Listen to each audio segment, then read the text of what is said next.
FM. What does it feel to have this in hardback? Yeah, it was always meant to be like an inlay card for the album. So yeah, it's a long inlay card. 151 pages. 151 pages. So it was never really meant to be a book on its own. And then a wonderful guy called George came to work at Polydor, and he came from the book world. And he said, "Can you send me the file of it?" And I sent it to him, and he said, "Can you give me two weeks?" And I was like, "Sure, George. What do you mean 2 weeks?" He's like, "Just give me 2 weeks." And he came back to me in 2 weeks and went, "Harper Collins want to publish your book." And I was like, "Oh my, what?" So I wasn't honestly, this was never meant to be a book like that. It was meant to be like something that maybe Polydor would print, and it would be something that was on our website, and you could get it, or you could download the file or something like that and read it on your laptop. It was never meant to be this, and I'm very, very grateful to people at Harper Collins and to George and everybody that's been involved in it, because it is lovely to have that. It really is lovely to have a book. The biggest compliment I can pay you is that when I listen to the album now, I listen to it differently. Oh wow! Well, I'm happy that it and hopefully not. Hopefully didn't make it worse. No, it definitely didn't make it worse. It definitely didn't. So it's not an album about coping with grief.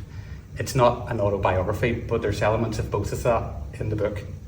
Yes, I've never really known what to call it.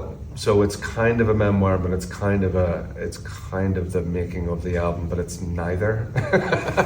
So I don't want to give away all the stories, but there's just so much in this, right? And I lost my dad like you did, 10 years ago for me. So there's so much that I can relate to, particularly at the start of the book. And you're talking about the going and registering the death and the death certificate, and you go from having the cycling proficiency certificate or the 10-metre swimming certificate, and then suddenly it's a death certificate, and the jump in your life to do that. And then you're in the funeral home, and you're and this sounds so sad, but there was so much humour in your writing whenever you're deciding which coffin that you were going to actually purchase, and there was so much of that. It just took me to that point in my life, and I found it really difficult to deal with that, and I probably haven't fully processed it. And hearing you and what way you went through it gave me calm and peace in my own thoughts. I'm really glad. I'm so glad that it maybe helped it a wee bit. It's the sort of the mundanity after the most terrible thing you can possibly imagine, and then you're just straight into all these like box ticking that you've got. Okay, we go to the doctors, we go to the town hall, we go to the funeral home, and then the funeral home give you a big list of things you gotta like fill out, as well.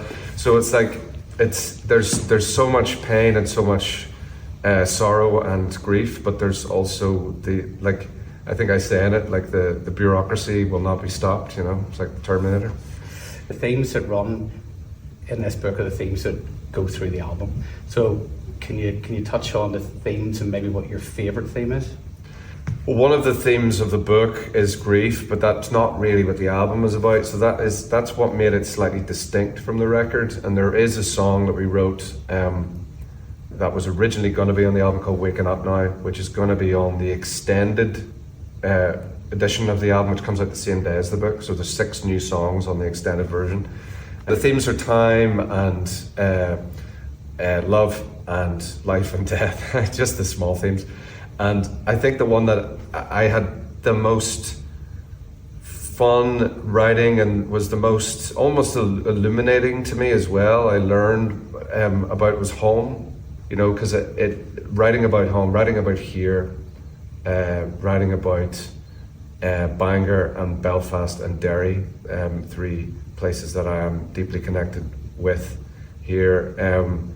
I'd never written about them like that before. I'd never really.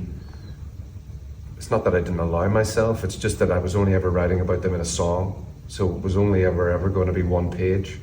And now, in this, there's many pages about it, and I got to sort of express how I feel about the place, and I really enjoyed it. I love the story about your grandmother. Yeah. I love the story about going in the caravan and how your dad said you have to learn about your own island before you can know the rest of the world. Mm-hmm.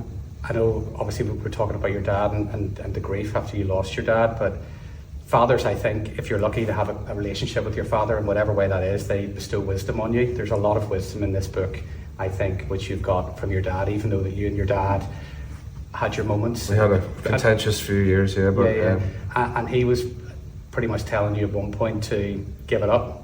Yes. Oh yeah. No. Quite a lot of times. Yeah. I mean, it didn't make any sense to him. I would have thought, being in a band, he didn't understand it. But once we started to have success, he understood. He understood it then. He was happy then. I mean, he was. I think. But like, you know, I'm not going to go into. I didn't go into that in the book. I'm not going to go into it here. But like, I think the first time that he realized that I was going to be okay, as in financially okay, that's when he understood that. It was like that's all he ever wanted, was me to be okay, you know. And up to that point, the first 10 years of Snow Patrol, you know, I mean,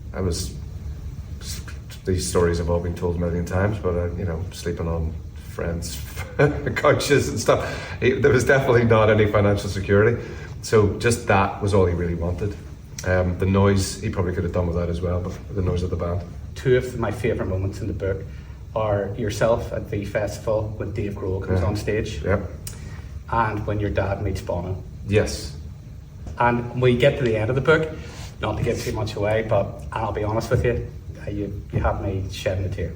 Oh well, I'm sorry about that, but that's a compliment. Okay, right. Well, good. I'm glad.